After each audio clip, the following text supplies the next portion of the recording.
The overlay feature makes it easier to control your iPhone hands-free by visually tagging interactive elements, which allows them to be voice-activated.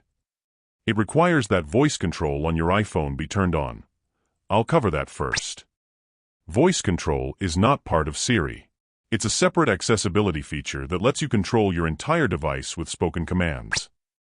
FYI, voice control works even without an internet connection. To use the voice control overlay on your iPhone, follow these steps. Open Settings. Go to Accessibility, and then select Voice Control. If you haven't set up voice control yet, tap Set up voice control and wait for the download to complete. That gets voice control ready. Now let's talk about the overlays. Scroll down to the Overlay section. Tap Overlay and choose one of the following options. Item Numbers. This displays numeric tags on screen elements for voice commands. Simply say tap followed by the element number. Item Names. This one shows names of on-screen items. For this one, say tap followed by the element's name.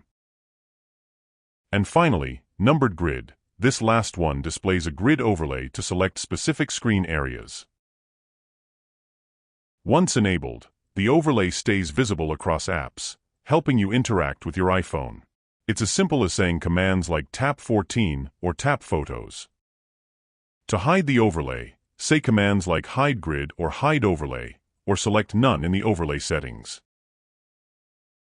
You can say show grid, show item numbers, or show item names to make the overlay reappear. If you follow me on Bluesky, you've seen me mention universal design. Voice control and overlays are features that can be used by many and need more exposure. I would have totally used it before my stroke, but since so few people discuss accessibility features, I had no idea it was an option. I truly believe that if this wasn't in accessibility settings, it would get almost as much airtime as Siri, maybe more. I could go on and on about this, but I'll leave it there for now.